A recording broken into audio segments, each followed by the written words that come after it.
want him to be there. So, in Psalm 16, verse 3, I quoted it before, "Thou wilt show me the path of life. In thy presence is fullness of joy. At thy right hand there are pleasures forevermore." You know, that clock up there is for the preacher. All of you know that, right? So I told some of the folks there, well, they had hard seats with the church that I was preaching at, and they said they can't sit very long. So when they hired me, they said 10 minutes.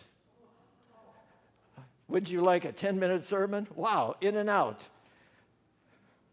I think somebody has that advertising, in and out, right? Oh, I'm glad none of you are familiar with that one. Okay.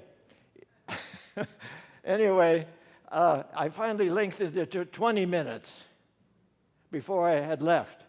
And there were those who said, well, continue on. So I'm not going to ask you to continue on because I've got 5 more minutes before 12 o'clock. All right. So anyway, so I'm going to go over my half hour. In fact, I've got my half hour done already. Here we go. How do we know if we're in love? Big question. God has the answer.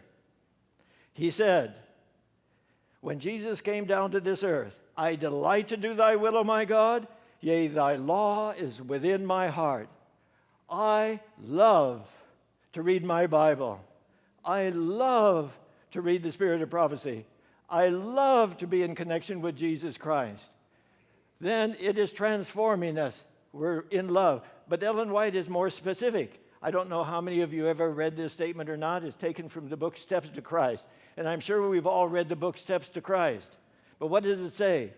She says, who has the heart? Big question. We all have to answer that one. Who has the heart? Then she goes on to say, with whom are our thoughts? Of whom do we love to converse? Who has our warmest affections and our best energies? If we are Christ, our thoughts are with him, and our sweetest thoughts are of him. All we have and are is consecrated to him.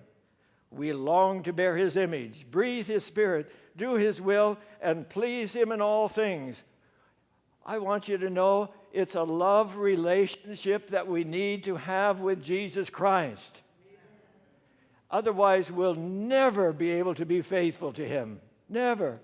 It's only because we're in love and we love to do what he wants us to do that we'll be able to be overcomers. I think I mentioned it earlier. Getting old, forgetful. That's all right.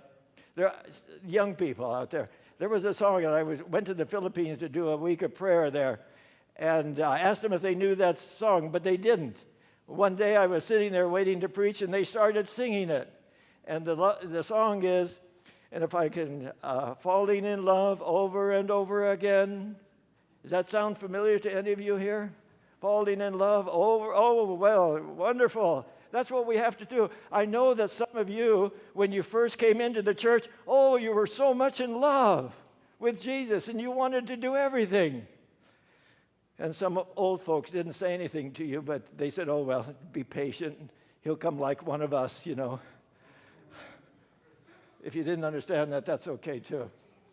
So, but what we need is to be, you know, the first church in Revelation, what did it say? They were on fire for God, but they lost what? Their love. And brethren and sisters, that's what we need. When we're in love, we love to do. You know, I realize that we're not perfect, but he is perfect. So therefore, we can do whatever he says.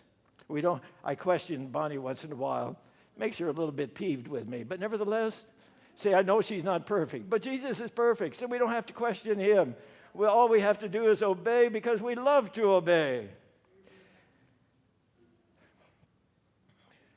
And here's another statement. It's taken from Desire of Ages. If we consent, this is the end result when we give our hearts to the Lord. If we consent, Jesus will so identify himself with our thoughts and our aims So blend our hearts and minds into conformity to his will, that when obeying him, we shall be but carrying out our own impulses. Wow, did you understand that?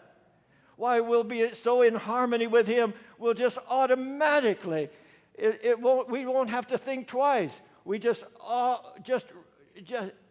anyway, you got the point. When we know God, it is our privilege to know him. Our life will be a life of continual obedience.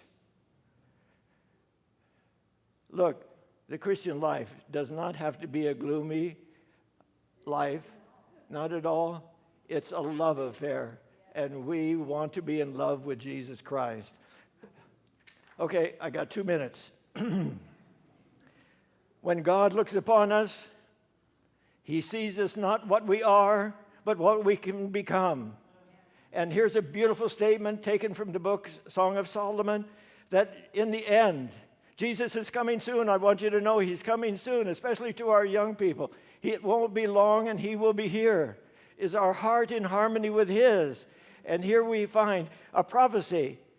Who is she? Speaking of God's people. Who is she that looketh forth as the morning, fair as the moon, clear as the sun, and terrible as an army with banners? Wow, what a church. Beautiful, reflecting the image of Christ. And when Christ comes in the clouds of heaven, he speaks these beautiful words.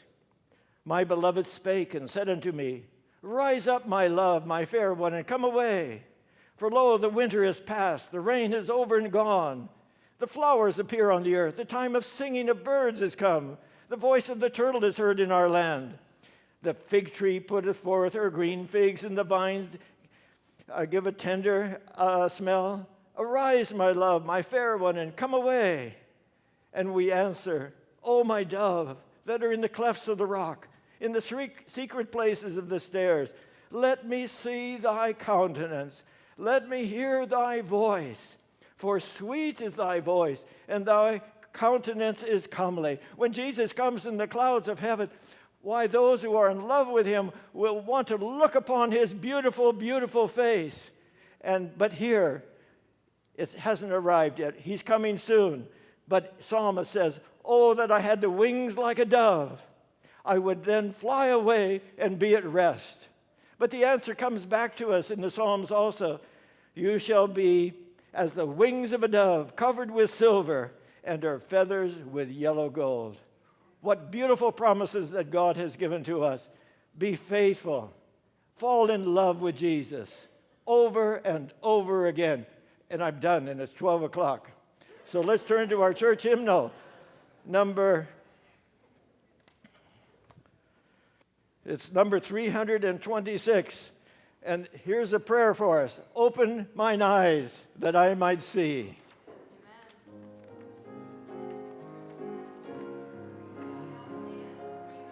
26.